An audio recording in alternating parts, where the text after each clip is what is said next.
Canon just released firmware 1.1.1 for the Canon EOS R3. It offers several enhancements and several bug fixes, one of which may cause your R3 to completely crash. I'll get to those shortly, and if you want to skip this little segment here, you can just skip ahead using the chapters down below. Now, my apologies for not getting this out to you sooner, but it is a work day, so I've only got pre-work and my lunch break to really get these videos out for you. And I figured, being a technology aficionado, you'd rather hear more about Olympus's WOW camera, and that we have a confirmed announcement for next Tuesday, February the 15th. And we also today got confirmation that Panasonic is finally going to be giving us the full specs, the announcements on the GH6, and that's on February the 21st. But now, this video is all about Canon, and in particular the firmware update 1.1.1 for the Canon EOS R3. It adds the ability to use the smartphone link adapter ADP1.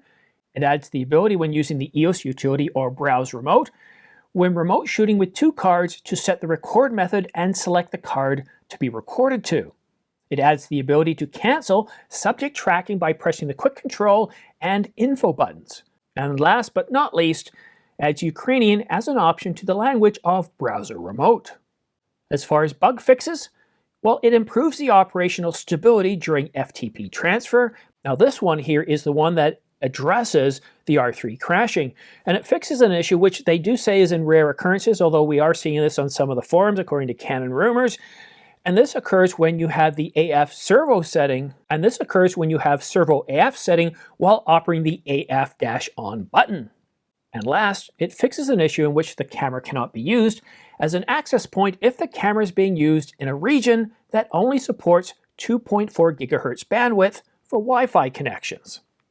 However, before you rush out to download and install the firmware update, just a few words of caution.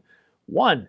If you don't need this, I would suggest waiting a week or two just to make sure there are no other major issues added in the firmware update. It's pretty common that whenever you apply an update to any sort of technology, that not only do they fix and provide enhancements, but other bugs usually follow shortly thereafter. And I always believe in waiting a couple of weeks at least, or a week at the very least, to see if anything else flushes out. Don't think it can happen to you or to a camera? Well, ask Canon R6 owners last year that applied firmware update 1.4. For many of them, in certain situations, the camera completely bricked and required being powered off and on a few times, or the battery being ejected before the camera would come back to life. Canon very quickly removed that firmware update and provided firmware 1.4.1 to fix that. So always wait unless you absolutely need what's in the firmware update. Now, one other thing you should be aware of too, don't just listen to what I or anybody else has written about a firmware update. Always read the release notes for the firmware update. It tells you very, very important information, like what has been fixed, all the enhancements, but also a history of all the firmware updates for that particular product and whether the update is cumulative or not, meaning that if you apply this update, it'll apply all other updates previous to this that you didn't apply. And that can really play in sometimes because, well, I don't know why with your business, but when I look at a firmware update, I'm looking to see, well, what has it fixed? Does it affect me? And with the R5 last year, there was a couple of firmware updates I just didn't rush out to apply. They seemed rather minor updates, and I think I went with 1.1, but 1.1.1 didn't seem to impact me at all, so I decided to wait a week or two. It really wasn't based on video capabilities. I didn't see the need to rush into it. And some people said, well, it could fix things they didn't mention. And it could, but it could also add problems that you didn't mention as well. So I always recommending sort of holding off, waiting a week or two unless you absolutely need the firmware update, and of course, reading the release notes.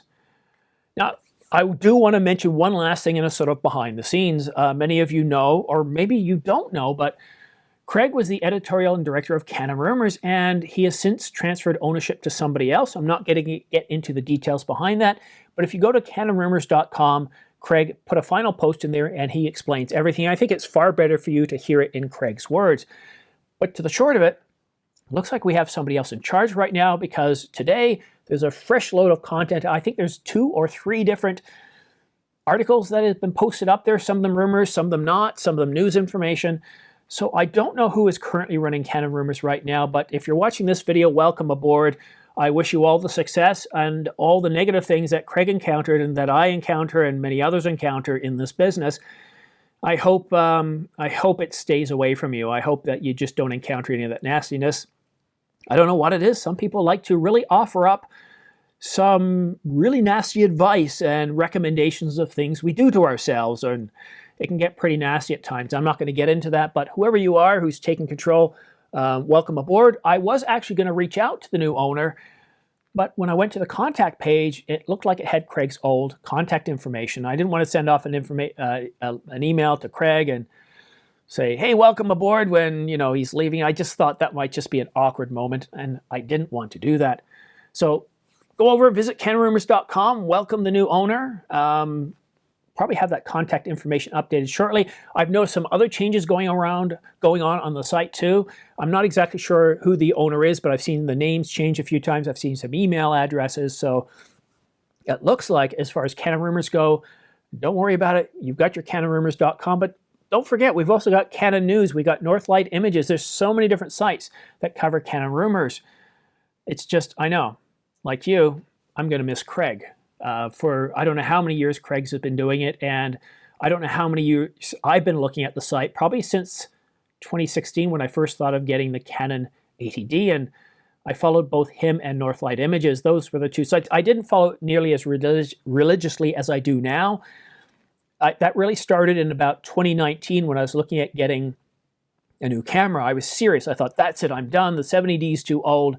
What about the 90D? What about the A7S III? What about the GH5? A whole list of cameras. And so I was constantly checking 4/3 Rumors, Sony Alpha Rumors, Northlight Images, Canon Rumors, and the bunch to see what was coming out to help me plan for purchases. So again, whoever's running Canon Rumors right now, welcome aboard. It's good to see you on board. Good to see lots of articles coming out. And everyone, if you were wondering when we'd get content, it's there. So go visit canonrumors.com.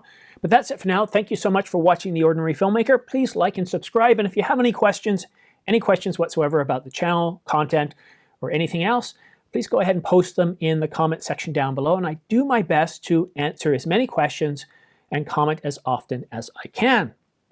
Also, Thursday night, I'm going to be doing another live panel. This is where we look at the week's news and we discuss various things. I have different guests, some that are experienced with videos, some that are experienced photographers, some that have YouTube channels, some that don't. It offers you a chance to reach out to not only me, but my guests. So if you've got any questions about camera gear, cameras themselves, techniques, content creation, anything like that, swing by this Thursday at 6 p.m. or 1800 hours Eastern Standard Time. That's New York or Toronto time.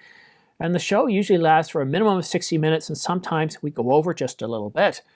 This week, I can't confirm my guests right now, but once I have them all confirmed, I'll update the thumbnail. But right now, you can go ahead to my site, and you can see there's a reminder. If you want to click on that button, it'll remind you come Thursday at 6 o'clock when the live stream is about to take place.